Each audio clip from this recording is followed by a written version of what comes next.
Hello, everyone. Thank you for joining us today. This is Arjun Vijay from Alpha Street, and today we are speaking with Moshe Edree, who is the managing director of Codere Online, an online casino and sports betting company. Good morning, Moshe. It's good to meet you. How are you? I'm great. Thank you for asking. How are you? I'm good. Thank you for having me. Great. Uh, Moshe, first of all, tell us a little bit about your core casino business and how and when you shifted your focus to digital gaming. Yeah, with pleasure. Codere Online, it's a subsidiary of Codere Retail Group, which is one of the leading brand and the most reputable brand in Latin America in general, but also in Spain and Italy. It's a gaming company that established more than 2 decades.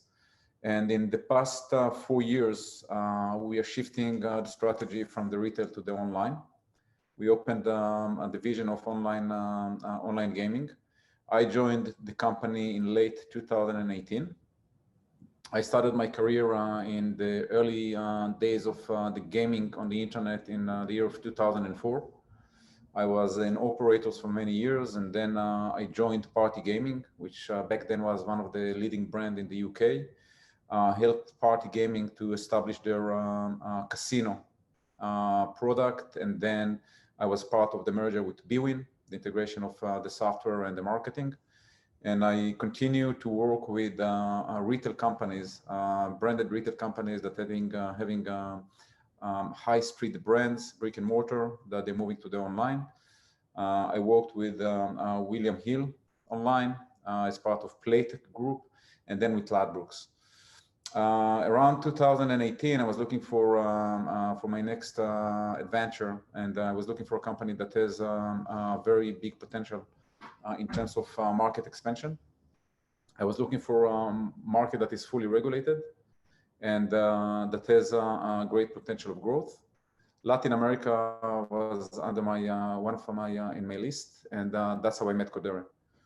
Codere has a presence, as I mentioned, in Spain, but the future or the expansion potential, it's in Latin America itself. It's in Mexico, in Colombia, Puerto Rico, Panama, the city of Buenos Aires. All those four countries, Mexico, Colombia, city of Buenos Aires, and Panama, are already regulated. And we assume that Puerto Rico will be fully regulated mid next year.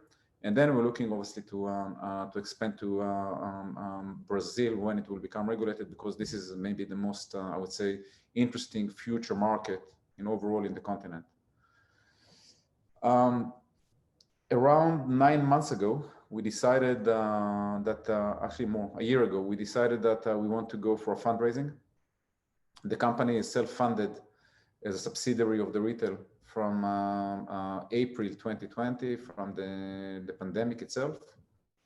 And we were looking for a fundraising. The mother company decided that they are reduced the amount of spend on the online side, obviously due to the development on the retail part, when they had to shut down all the retail presence, all the retail operation because of the pandemic.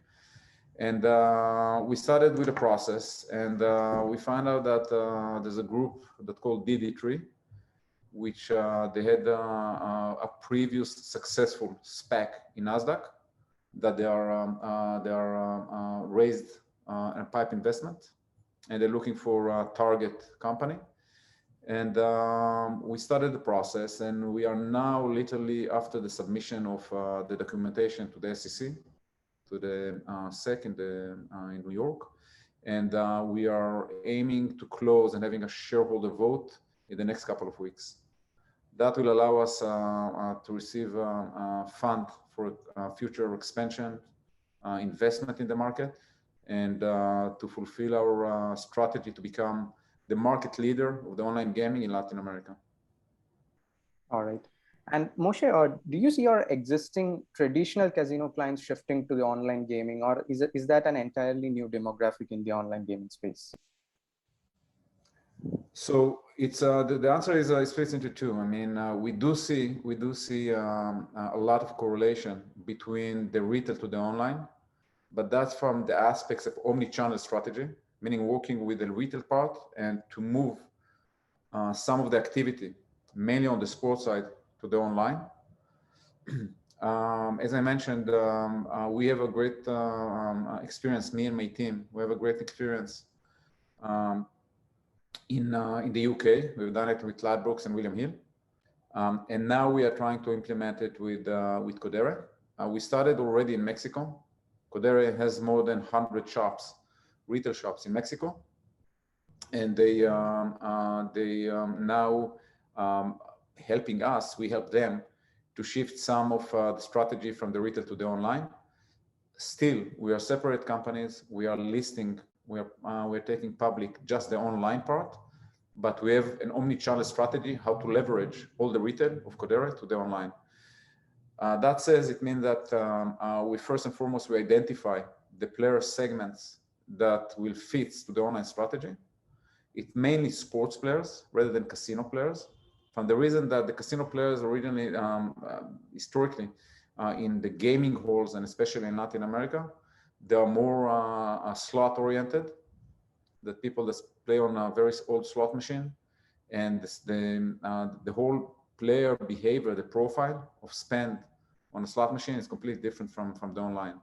So what we're doing, we identify first and foremost who can be the potential clients. Then we approach them either through the retail or through the database that Codere has. Codere has more than 3 million registered players in the database. So that's a huge amount of data that we can use. And we are segmenting, we have a segmentation of that data, and we're working with that data in order to convert them to the online. Aside of that, we have a full strategy going forward, how to give the player kind of like a unique experience of a seamless gaming experience between the retail to the online and vice versa.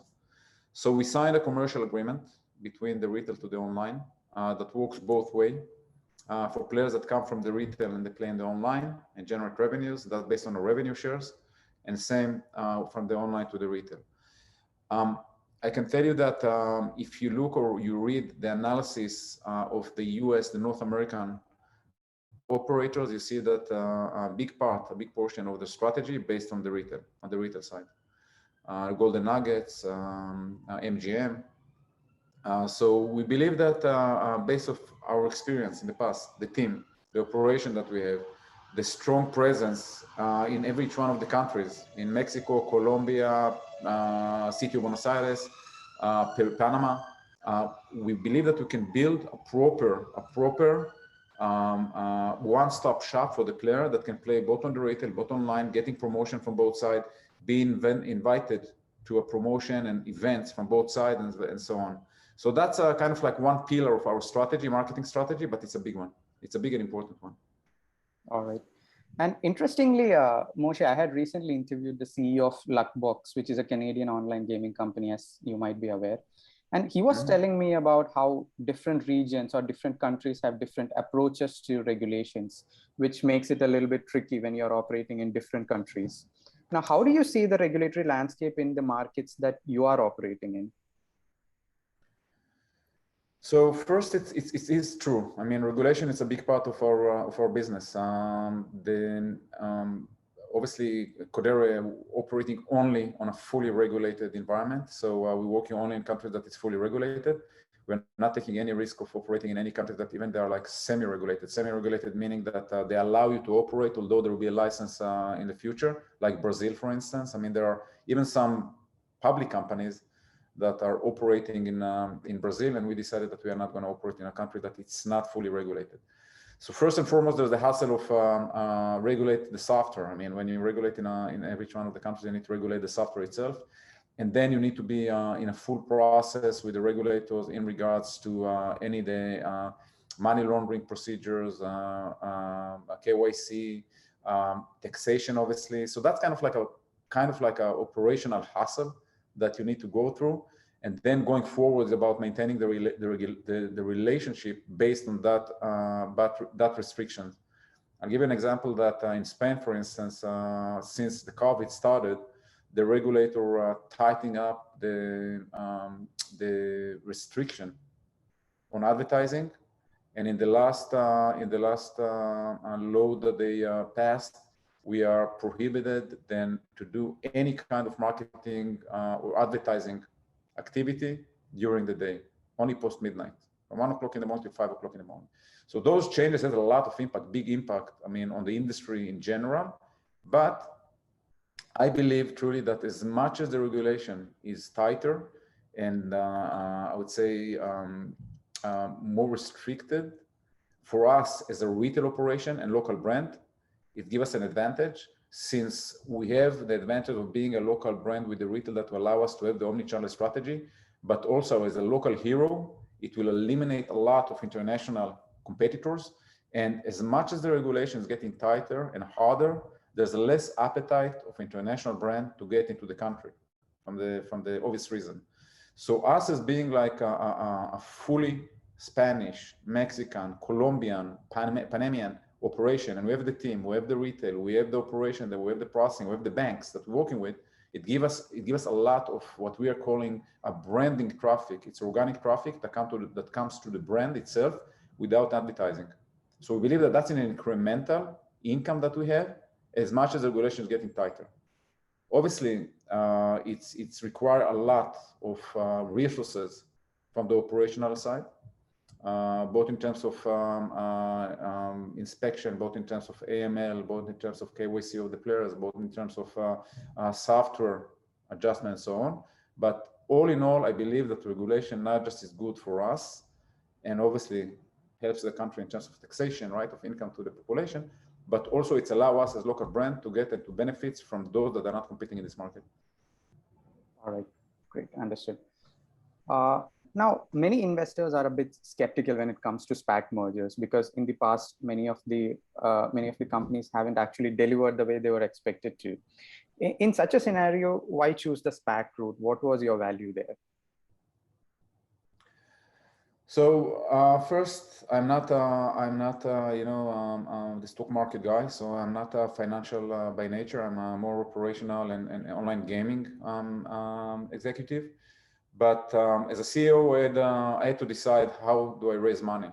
So basically, I had like 3 options: either to go through a full IPO process, go through a SPAC, which is I would say a pre-funded vehicle company, or to go with a strategic or financial investor. Okay, these are the options.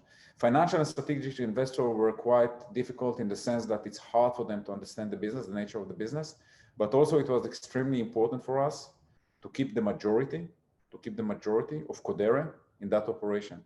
So in any scenario of the de-SPACing process, Codere will remain, even with the extreme scenario of 0 redemption. Codere will end up as a majority shareholder in that company. So it's still company that managed and owned by Codere's mother company. So that was the first I would say requirement, or I would say important thing that we wanted. Secondly, we found out that the team of Edree with that specific task, first they are like completely professional. They're very professional. They've done it in the past. They have a very successful SPAC. If I'm not mistaken, their previous SPAC had like the best performance in 2021 in the US stock exchange. So they know the business, right? And they are based in Mexico. So they're local hero. Their partners and investors based in Mexico as well in Monterrey. We are sponsoring, by coincidence, the team of Monterrey, the Rayados football club. So there was a lot of synergy between the group. So take that synergy, the management team, the professionalism of the SPAC founder itself, with a very good pipe investors, and being local as well in Mexico, that was a perfect match. Now, how would that impact the share price or going forward? Look, I truly believe that we need as an operational team, we need to deliver our business and not chase for the share itself. We believe that the share will adjust, or the share will represent the actual value that will create to the shareholders. So we are very focused on what we are doing on the operational side. We are very focused about expanding our plan to Mexico, Colombia, and Panama, which these are our expansion markets. We are very busy in improving our technology and product, and we believe that all the rest will come after that. Just one more question to you. What is going to be the management's higher priority in the short term? Is it going to be scaling up or achieving profitability? Scaling up, scaling up.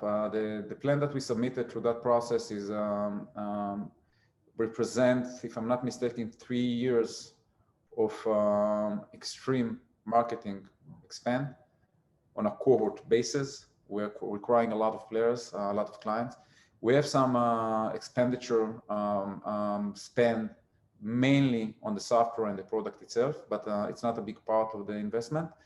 And if I'm not mistaken, in 2025, the company should turn into a profit, running on a profit, EBITDA profitable business. We are all about scaling up. We're scaling up, and the major market would be Mexico, and then Colombia, the city of Buenos Aires. City of Buenos Aires, it's the third crowded city and populated city in Latin America, after São Paulo and Mexico City. So it's a great potential. It's like a, it's like a country by itself, the city of Buenos Aires. And Codere itself as a retail has a very strong presence in the province of Buenos Aires as a retail operator. So yeah, there's our hands are full with a lot of projects, with many exciting things to happen. We want to get to the finish line of this transaction, which will happen in the next couple of weeks, having the fund and start working in 2022. All right, terrific. So I'll just wind up with that, Moshe. Thank you so much for speaking with us. It was fun. I appreciate that. Thank you very much.